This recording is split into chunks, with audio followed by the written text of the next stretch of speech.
안녕하십니까. 한걸음TV 권혁찬입니다. 오늘은 슬기로운 회사생활 제가 쓴 책입니다. 2018년에 쓴 책인데 거기에서 챕터를 나눠가지고 40개 정도의 챕터가 있습니다. 그것을 한 챕터씩 나눠서 좀 여러분들에게 소개해 드리려고 합니다. 첫 번째 챕터입니다.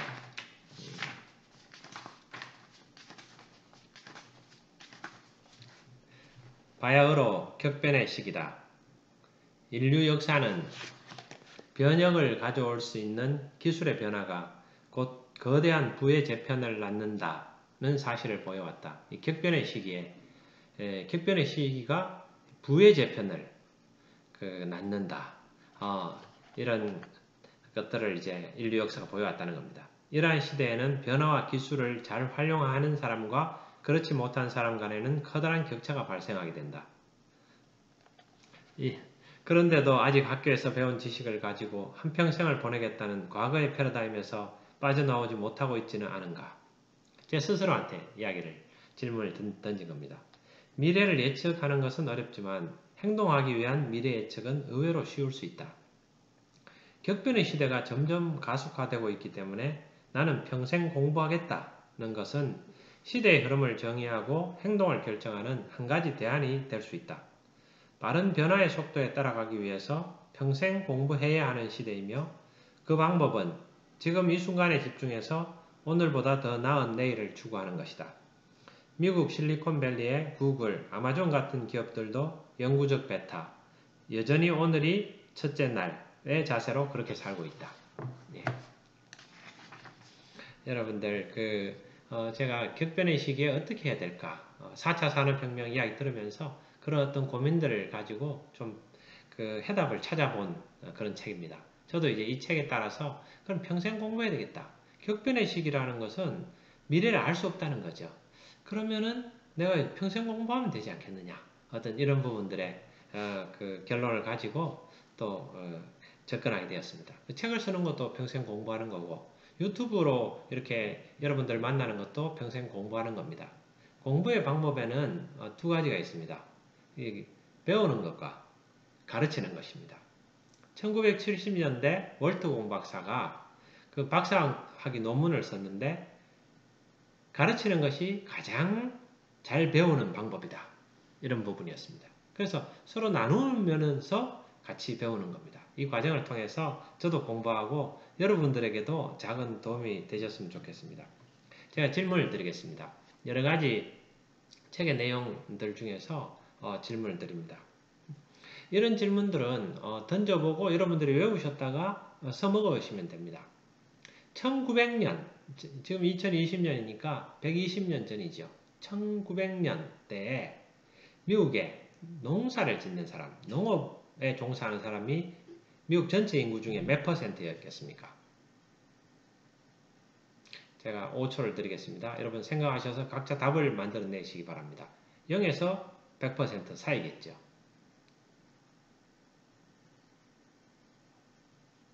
네, 항상 제가 이제 중요하게 생각하는 것 중에 하나인데 질문을 받으면은 그 답을 이렇게 속으로 생각하는 그런 습관을 가지는 것이 좋습니다. 생각하는 거죠. 근데 이제 우리가 강의 이제를 듣거나 할 때 그 질문을 받으면 어떻게 하는가 버팁니다. 나한테 묻지는 않겠지. 내가 그래서 표정을 지으면서 버티는데 그때 아무 생각 없습니다. 그러나 이제 생각을 스스로 만들어 보고 스스로 생각하는 연습을 자꾸 하는 것이 필요합니다. 51%입니다. 1900년대 51%가 농업에 종사했습니다. 그러면은 지금 현재는 몇 %일까요? 2%입니다. 51%가 농업에 종사하다가 지금은 이제 120년이 지나니까 2%가 됐습니다. 자, 여기서 중요한 것은 과거의 그런 그 수치가 아니죠. 미래에 앞으로 어떻게 될 것이냐 하는 부분입니다. 지금 4차 산업혁명의 시대에서 그 커다란 어떤 변화의 물결들이 시작되고 있습니다. 그러면은 과연 지금 하고 있는 일들은 내가 하고 있는 일은 뭐 여러 가지 산업이 있겠죠. 1차, 2차, 3차, 4차 산업 내 하고 있는 어떤 이런 일들 그런 일들은 몇 %로 바뀔까? 이런 겁니다. 그러면은 내 하던 일이 어떻게 바뀔지는 알 수는 없습니다. 알 수 없지만은 확실히 알 수 있는 게 있습니다. 바뀐다는 겁니다. 격변한다는 그 사실은 명확한 것 같습니다. 그렇지 않습니까? 그래서 이제 그 뒤에 2차 산업혁명 하던 사람, 농업에 종사하던 사람들은 2차 산업혁명에는 제조업으로 갔습니다. 그리고 또 3차 산업혁명에서는 서비스업으로 그 일자리가 바뀌었습니다. 앞으로 4차 산업혁명 시대에는 어떤 변화가 있겠습니까? 여기서 삼성전자의 사례를 살펴봤습니다. 삼성전자가 이제 하고 LG전자를 비교했습니다. 여러분 이거 보면 아주 좀 재미있는 내용이니까 제가 좀 말씀을 드리도록 하겠습니다. 여러분 보시기 좋게 제가 이렇게 적어봤습니다. 여러분 보이십니까? 이걸 생각을 못했네. 이게 이제 화면으로 비추니까 반대가 되는데 제가 다음에는 이런 걸 좀 그렇게 고려해가지고 준비하겠습니다. 제가 읽어드릴게요. 1997년도 제 책에도 썼고 또 이제 최근에 걸 다시 바꿔봤습니다. 1997년에 보면은 7년 말입니다. 1997년 말에 삼성전자하고 LG전자를 비교했습니다. 그때 시가총액이 얼마나 됐을까요? 삼성전자가 3조 6천억이었습니다. LG전자가 1조 8천억이었습니다. 차이가 1조 8천억 차이였죠. LG전자 1조 8천억, 삼성전자 3조 6천억이었습니다. 그래서 제가 책을 썼던 그 시점이 2018년 4월 25일 날 제가 기준으로 이 구절을 썼습니다. 그래서 그때 이제 보니까 삼성전자는 323조, 90배가 올랐죠. 90배가 커졌고 시가총액이 LG전자는 16조, 9배가 됐습니다. 9배가 커져가지고 제가 이제 오늘 이걸 찾아봤는 게 최근에 LG전자가 뭐 상당히 좀 올랐습니다. 그래서 어떻게 이건 바뀌었을까 이런 생각을 했습니다. 그래서 이제 2018년도에 그 비교해서 제가 말씀을 드릴게요. 1997년 그러니까 이제 2007년, 2018년, 21년 만에 그 삼성전자는 90배가 올랐죠. 뭐 LG전자는 9배가 올랐습니다. 왜 그랬을까? 뭐 여러 가지 변화의 물결들을 우리가 같이 이 시대를 살면서 봤지 않습니까? 여러 다른 사람들이 저도 그렇고 또 다른 옆에 그 동료 선후배들이 나는 이만큼 성장했는데 동료 선후배들은 훨씬 더 성장한 사람도 있고 또 그렇지 덜 성장하신 분도 있고 뭐 그렇습니다. 회사도 마찬가지입니다. 삼성전자도 어떤 우리 하나의 어떤 선후배로 생각하고 그런데 LG전자도 같은 그런 건데 여기는 16배, 9배 성장할 동안에 그 삼성전자는 그 10배, 90배를 성장했죠. 그래서 저는 이제 최근에 LG전자가 많이 그 주가가 올랐습니다. 제가 이제 LG전자를 최근에 좀 샀습니다. 어느 정도 투자를 했죠. 우리 이제 투자하면은 안 파는 걸로 해가지고 투자했는데 저는 이제 삼성에 투자를 하지 삼성전자를 사지 LG전자를 살 생각은 없었습니다. 근데 이제 그 두 가지 때문에 LG전자를 사게 됐습니다.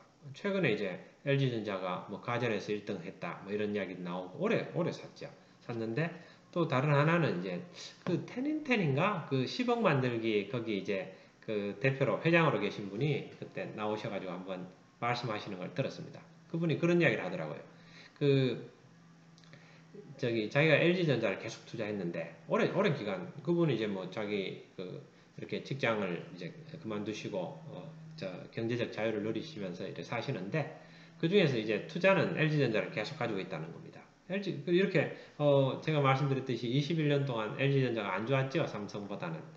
그런데 언젠가는 LG전자가 제 가치를 인정받을 날이 올 거다 이렇게 하면서 투자를 했다라는 그런 걸 보면서 제가 그걸 한 1년 안 됐습니다. 그분 이제 이야기하신 걸 들으면서 LG전자에도 좀 움직임이 있을 수 있다 이런 생각을 이제 가지고 있다가 최근에 이제 LG전자가 가전 1등 하면서 뭐 주가가 이제 움직이는 걸 보고 이제는 일정 부분 LG전자에 투자하자 해서 LG전자 샀습니다. 사서 지금 최근 며칠 사이에 왕창 올라가지고 한 뭐 2배는 뛰었습니다. 2배는 올랐는데 그래서 제가 이제 궁금해서 이걸 한번 정리를 해본 겁니다.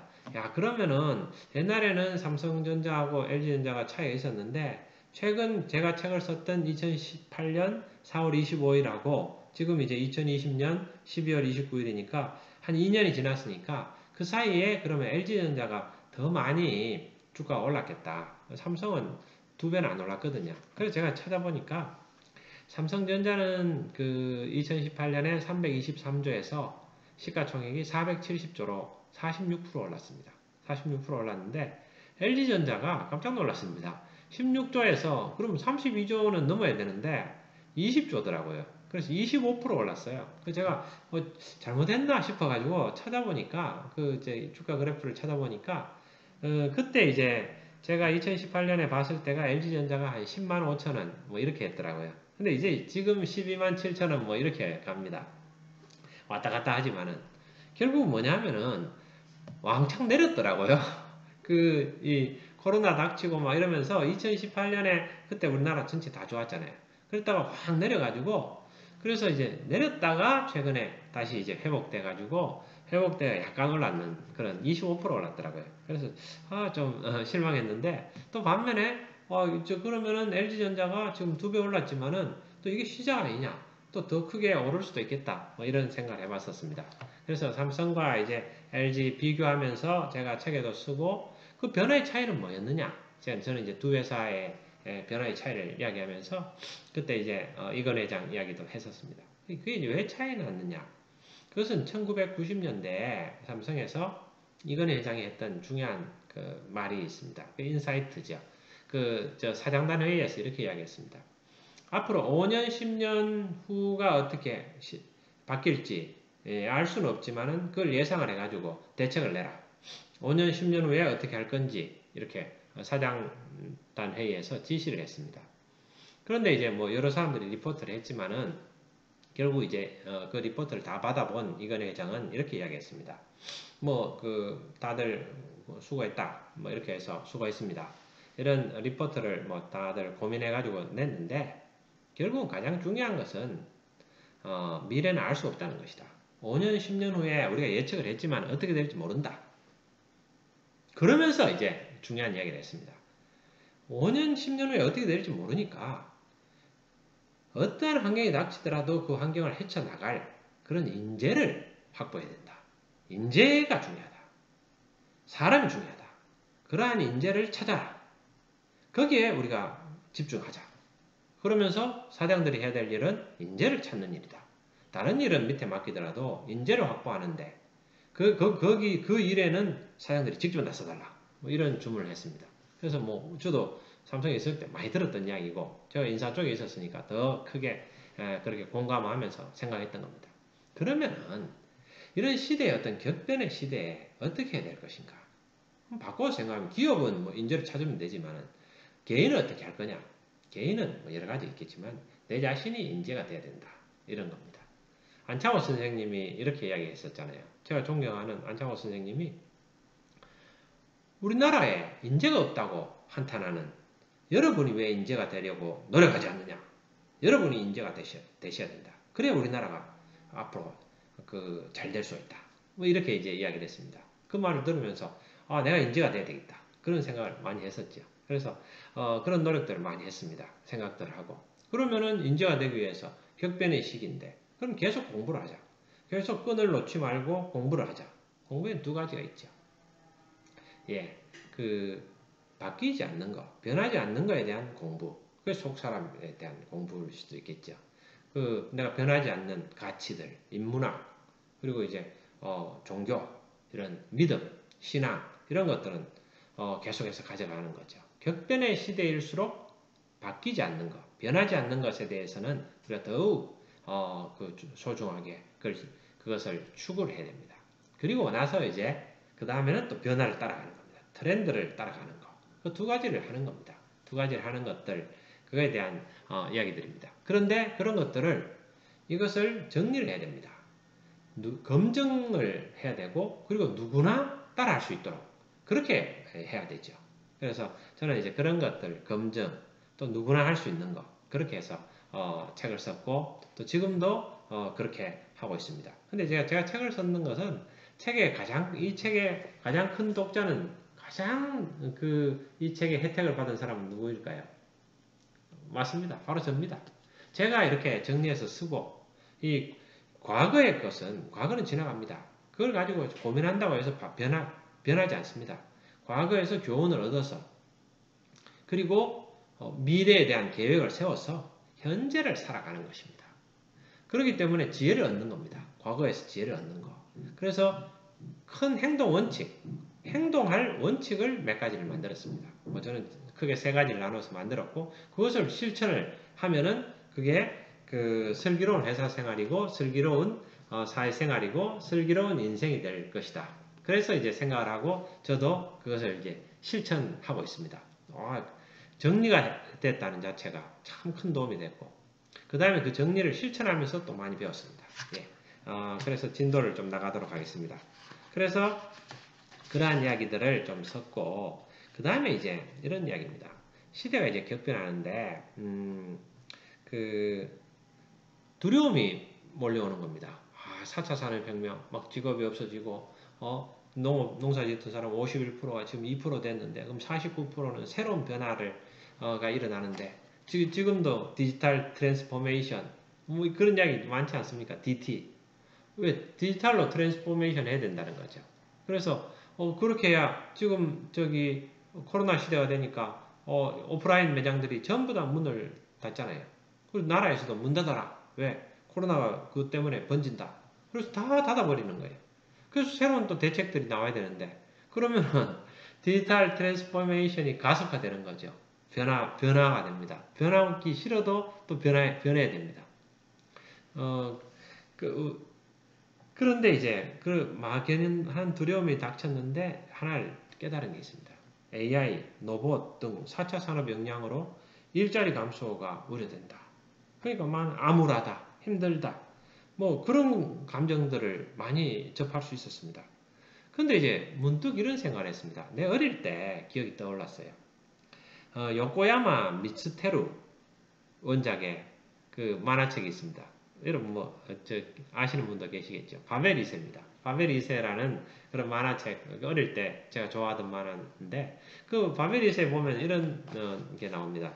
바벨 2세 보면은 거기 로봇가 나옵니다. 바벨 2세에 부하가 있는데 그 중에 하나가 로봇 슈퍼컴퓨터입니다. 그 컴퓨터를 대화를 합니다.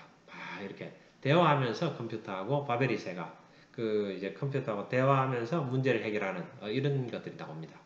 그런데 이제 제가 나이가 이제 들고 오랜 세월이 그때 바벨 2세 봤을 때가 제가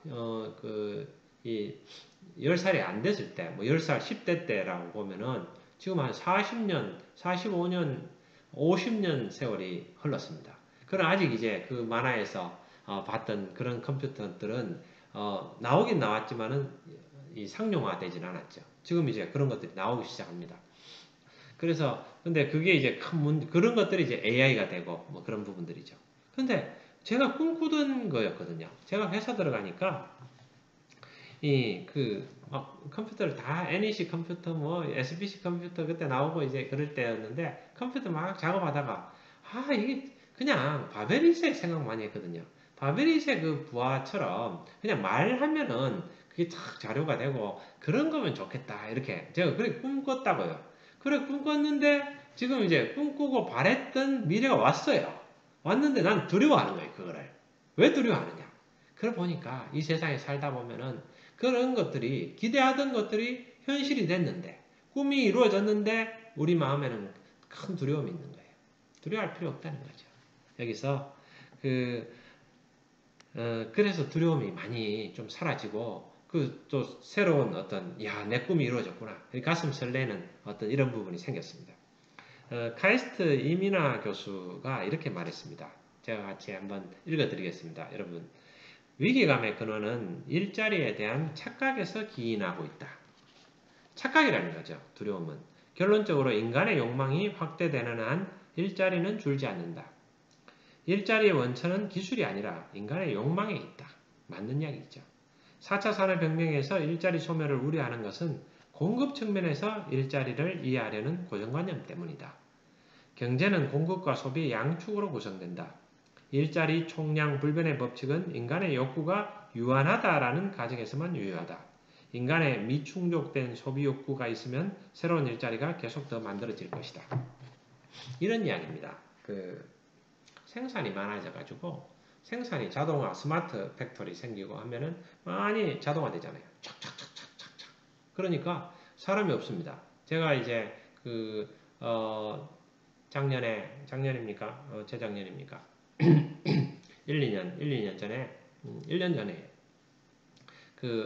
어떤 공장에 이제 견학을 갔습니다. 그 공장에 견학 가니까 이제 자동화 설비가 이제 자동화 공장, 진천에 자동화 공장이 만들어져 가지고 사람이 없어요. 사람이 한 명 있는데 한 명이 거기 있어요. 그래서 저 사람 뭐 하는 사람이냐 했더니 쭉 가다가 보면은 불량이면은 착착 이렇게 컨베이어 벨트가 쭉 가다가 불량이면 착착 친다는 겁니다. 그럼 옆으로 이제 빠져나옵니다. 그럼 이제 그 라인에는 사람이 못 들어가고 딱 옆으로 이제 나오면은 옆에 이제 통에 툭툭 떨어집니다. 불량 제품이. 그럼 이 사람이 하는 일은 뭔가 하면은 그 불량 제품을 보면서 이게 불량이 아닌데 떨어진 게 있으면은 다시 이제 그것을 라인에다가 투입하는 그런 역할을 하는 겁니다. 불량이인지 아닌지 한 번 더 판별하는 건데 이제 저희들 안내하는 공장의 분이 임원분이 이야기하시는 게 그겁니다. 저분 저 앉아 있죠. 왜 앉아 있겠습니까? 할 일이 없어서 앉아 있다는 겁니다. 그런 이야기를 할 정도로 완전히 이제 자동화 공장이 만들어져서 이렇게 진행되는 식품 공장입니다. 식품 공장이 뭐 그렇게 이제 바뀐 어떤 그런 부분들인데 물론 이제 뒷이야기는 있습니다. 저기는 이제 저렇게 하고 사람들 안 보는 데서는 또 뭐 어느 정도 사람이 투입돼서 일하기도 한다. 뭐 이런 이야기도 있는데 그거는 이제 과도기겠죠. 뭐 처음 만들었을 때는 그런저런 게 있겠지만은 과도기를 지나면은 그게 정착이 될 겁니다. 그러면은 생산량이 많아지니까 그럼 사람은 필요 없지 않느냐. 그러나 그것은 이제 다른 측면인데 어떻게 보면 사람은 새로운 욕망들이 생기고 그런 욕망을 충족시켜주는 어떤 그러한 일자리들이 만들어질 수 있다는 거죠. 그리고 뭐 진짜 모든 사람들이 일자리가 없어가지고 다 직업이 없다. 그래서 돈을 못 번다. 그럼 소비는 누가 하게 할 겁니까? 뭐 그거 만들 필요도 없죠. 쓸 사람이 없으면 그런 부분들이. 그래서 이제 뭐 기본소득 이야기하고 여러 가지가 나옵니다만은 이민하 교수 이야기처럼 사람의 욕망이 또 새롭게 생기기 때문에 뭐 그것은 진짜 그리스에서 이야기했듯이 옛날 그리스 사람들은 남자들은 어떻게 했습니까? 하인들이 일은 다 하고 자기들은 정치를 했죠. 막 이렇게 그런 뭐 정치 철학 뭐 이런 것들 그런 걸 하는 시대가 올 수도 있겠죠. 그러면은 사람들은 그러한 것들에 대해서 더 크게 탐구하고 더 창조하고 하는 일들을 할 수도 있겠죠. 반면에 요즘 이제 사회적 경제라든지 이런 것들은 그런 거 아닙니까? 일자리를 만들기 위해서 기업을 한다. 그게 사회적 경제 아닙니까? 사회적 기업이고. 그건 뭐냐? 사람들이 한테 일자리를 주기 위해서 사회적 문제를 해결하는 사회적 경제 이런 것들이 생겨나는 거죠. 거기서는 돈을 버는 목적보다는 사람들한테 일자리를 주고 거기서 보람을 느끼고 또 거기 소득을 만들어 주려고 그렇게 하는 어떤 시도들도 있고 세상은 지금 격변하고 있습니다. 많은 정치적인 합의도 있어야 되고 뭐 그런 부분도 있어야 됩니다. 앞으로 그런 변화 격변의 시기를 우리가 살아가는 겁니다. 많은 부의 재편도 있을 거고 변화가 일어날 건데 그러한 것들은 제가 다시 생각해 보면 우리가 어릴 때 꿈꾸던 그런 미래가 아니냐 그런 것들이고 제가 많은 문제들이 있지만은 한 가지 제가 이 말씀을 드리도록 하겠습니다. 제가 1992년도에 1월 6일 날 처음 회사에 입사를 했습니다. 입사를 했는데 너무 바쁜 겁니다. 회사를 제가 이제 삼성에 입사를 했는데 그때 이제 우리 이대리라고 이제 이대리님이 주무대리였는데 1년에 이틀 쉬었다는 거예요. 1년에 이틀 1년에 쉬었다. 그건 뭐냐? 토요일, 일요일 포함해가지고 1년 365일 중에서 이틀을 쉬었다. 이게 전설이죠. 근데 뭐 그분뿐만 아니고 다른 사람들도 거의 뭐 쉬지 못하고 일했습니다. 그리고 아침에 일찍 출근해서 8시 전에 출근해가지고 12시 전에는 퇴근을 안 했으니까요. 그리고 뭐 토요일 날도 일하고 또 토요일 날은 그래도 정상 근무 9시, 8시에 9시 출근해가 한 6시 뭐 이렇게 마치고 또 일요일 날도 출근하고 그렇게 했었습니다. 그래서 일요일 날 집에 한번 가보려다가 픽 쓰러져 가지고 그냥 피곤해서 못 가고 자고 그랬었습니다. 근데 이제 그때 선배들이 했던 이야기가 야 혁찬아 권익찬 씨 앞으로 10년 뒤에는 샐러리맨들의 천국이 온다. 그래서 제가 물었습니다. 그럼 뭐 별로 안 하더라고요 가슴에. 아이 뭐 샐러리맨의 천국이 뭡니까?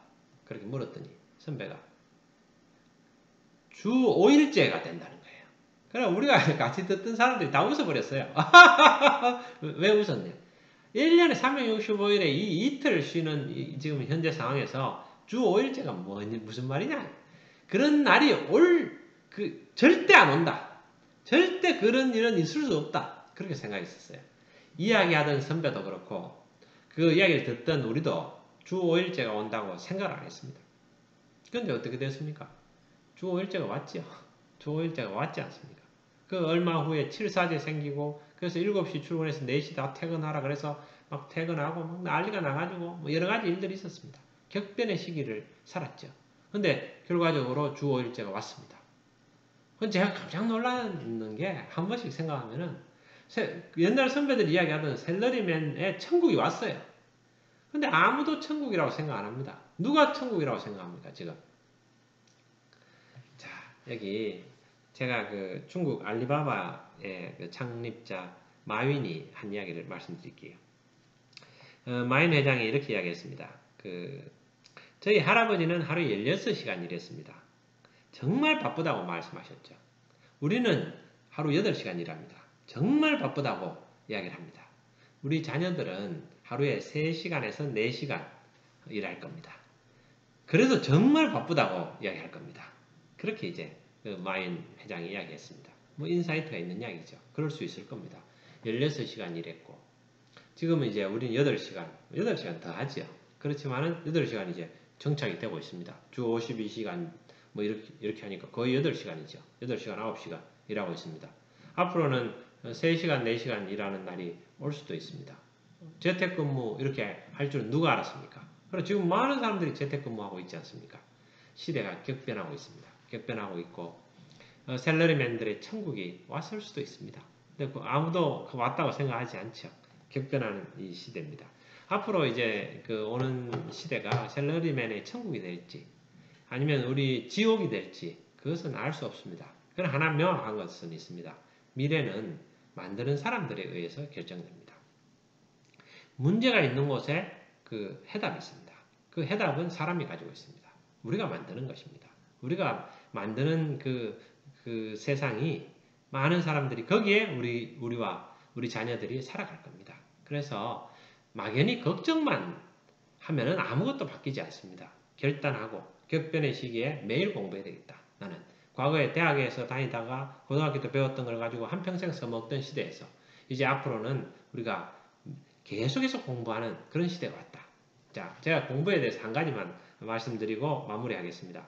과거의 공부는 배우는 거였습니다. 외우는 것이었습니다. 그게 과거의 공부입니다. 현재 공부는 다릅니다. 현재 공부는 가르치는 겁니다. 사람은 먹고 배설합니다. 그래야 이제 건강합니다. 마찬가지로 자기가 배웠으면은 또 그것을 여러 가지 나눠야 됩니다. 그러면 글로 써서 나누고 요즘은 또 동영상으로 나누고 이런 시대가 왔지 않습니까? 얼마나 어떻게 좋은 시대가 왔습니까? 이렇게 해서 나누고 그럼 나눈 부분들을 이걸 이제 자꾸 하는 거죠. 나누면서 그래서 좋아하는 사람들끼리 그러한 것들을 배우고 과거에는 배울 수가 없었어요. 하나 배우려면은 막 청기화 장수처럼 자기만 가지고 있고 안 가르쳐 줬어요. 자기가 가지고 있는 노하우를 주면은 그게 이제 자기가 자기 일자리 없어질까봐 자기가 가치가 없어질까봐 그걸 자기가 붙잡고만 있었어요. 그런데 요즘은 어떻습니까? 저 유튜브 하는 사람들은 다 알잖아요. 자기가 200만 원 벌 수 있으면은 그것을 나누면은 자기 소득이 500만 원이 된다는 거 아닙니까? 이렇게 저렇게 해서 200만 원 벌 수 있습니다. 그 노하우를 유튜브 통해서 또 다른 어떤 채널을 통해서 나누면 그게 500만 원이 소득이 된다는 거예요. 자기한테. 왜? 200만 원 버는 방법을 배우려고 많은 사람이 들어와가지고 그 나로 하여금 500만 원 벌도록 해준다는 거예요. 뭐 여러 가지 방법을 통해서 하겠죠. 나누는 겁니다. 나누고. 근데 그런 것보다 더 큰 게 있습니다. 뭐 먹고 사는 것은 뭐 어느 정도 되고 또 하면 되잖아요. 또 하면 그걸 또 같이 또 방법은 여러 찾으면 되는 거고. 보다 중요한 것은 뭐 그럼 먹고 살면 끝입니까? 사람들은 계속해서 자기 삶을 추구를 하는 겁니다. 자기 인생, 자기 자신을 그리고 또 이웃을 함께 더불어 살아가는 거죠. 그리고 겉사람, 속사람 이렇게 단련해서 우리 육체뿐만 아니고 영원한 어떤 삶에서 도전하는 겁니다. 이제 그 슬기로운 회사 생활 제가 여기도 있고 근데 최근에 깨닫고 느꼈던 부분들까지 덧붙여가지고 같이 나누고 있습니다.